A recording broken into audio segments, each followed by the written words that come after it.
Hi viewers, today we are going to discuss about the step 4 breakaway and break-in points. Last two parts we discussed about the step 1 location of poles and zeros on S-plane, step 2 determination of root locus on real axis, and step 3 to find angle of asymptotes and centroid. And now step 4 is about breakaway and break-in points. We know that what we studied in step 2, we determined the root locus where exists between the two poles or anything. We took a test point, and to the right of this test point, if there are odd number of poles and zeros, then there exists a root locus between these 2 points. This is the basic required for this step 4. See what is breakaway and break-in point means. If there is a root locus between the two poles, then there exists a breakaway point. If there is a root locus between two zeros, then there is a break-in point. And if there is one pole and one zero, root locus is there between a pole and zero, no breakaway and break-in points will be there. No breakaway and break-in points. And also the same exists. If you have a zero at origin and you have a pole, if the root locus exists between these two, there are no breakaway or break-in points. And another conditions are these two. If you have only one pole on the real axis or one zero on the real axis, then what is a condition for breakaway and break-in points? We have to find out whether there exists breakaway or break-in or no break-in and no breakaway points. So how to find out the breakaway points or break-in points? Okay, so for that you require the closed loop transfer function. For step 1, step 2 and step 3 we followed only open loop transfer function, but step 4 we require the closed loop transfer function. In the problem he will give the g of s. Whatever he gave here, k by s into s plus 2, these are all open loop transfer function. These are all the g of s. Okay, this is g of s and this is g of s. So now you have to find out the closed loop transfer function g of s by 1 plus g of s. So in the denominator 1 plus g of s becomes the characteristic equation. So construct the closed loop transfer function. From this take the denominator as the characteristic equation. Remember, in every problem in root locus he will give k in the g of s, k by k, everywhere he gives k. Okay, so from this if you solve this, s plus 2 into s plus 4 is becomes s square plus 6x plus 8 plus k, and again you multiply with s, you are going to get s cube plus 6s square plus 8s plus k is equals to 0. Now what is k means? Minus s cube minus 6x square minus 8x.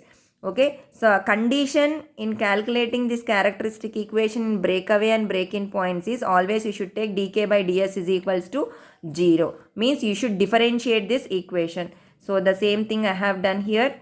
Here. So dk by ds means s cube it becomes 3s square. 6s square becomes 12s plus 8. S means dk by ds, s term is 1. Okay. So we are making it to 0. This term is made into 0. So you know this is a form of, already we studied this, as square plus bs plus c. So you have to find out the roots using this formula, minus b plus r minus root formula. So from that I got two roots. One is minus 0.845 and other is minus 3.145. So you know yes. So now you determine the k values for these two s values. So substitute in this equation, what in this, not dk by ds, in this k equation. In this k equation you substitute once minus 0.845. So you calculate in the calculator, what is the value you are going to get is k is 3.08. So if it is positive or negative, you check it. This is a positive and real value. And if you substitute k, s is equals to minus 3.154 in this k equation, k is equals to, you are going to get negative value. So always remember, we should consider the k value which is positive. So k is positive for which value of s? Minus 0.845. So now the breakaway point is minus 0.845. How I am saying this as a breakaway point means, see, already we plotted here.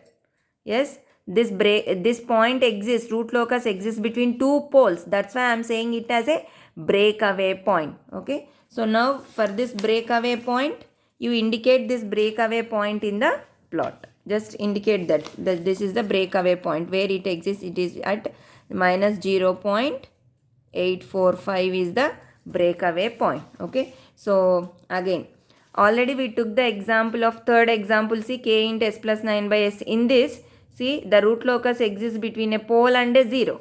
So between the pole and 0 there is no breakaway and break-in point. So the step 4 for this problem is there is no breakaway and break-in points.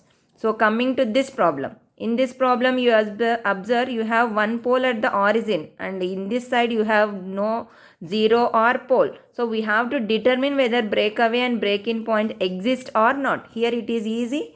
Between two poles breakaway point exists. It is easy and it is very simple. There is no breakaway and break-in point, but in this problem we have to again determine whether breakaway and break-in point exist or not. Okay. So what you have to do, again you have to consider this problem. I did here this problem. Consider this problem, k by s into s square plus 4s plus 13. Determine the closed loop transfer function.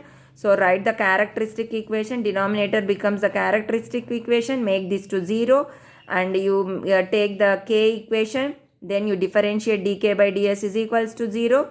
So differentiating you got the second term equation. So it is in the as square form. So s is equals to, you keep the formula minus b and so on. The formula, that formula you are going to get roots as minus 1.33 plus or minus j 1.6. That means you have two roots. One is minus 1.33 plus j 1.6 and other root is minus 1.33 minus j 1.6. So if you substitute this s value one time in k is equals to minus of, see one time I substituted minus 1.33 plus j 1.6. So I am getting this value as that is negative value we are going to get. Okay, that value I didn't wrote. And when s is equals to minus 1.j substitute, again you are going to get the negative value. I wrote here not positive and real. We can approximately by seeing in the calculator we can operate these equations. So you are going to get the negative values. So if both the k values are negative, then there is no breakaway or break-in points. If k is positive, okay, for which value of s, that only we should consider. So for our problem 2, that is this. For this equation, there are no breakaway or break-in points. Okay, thank you.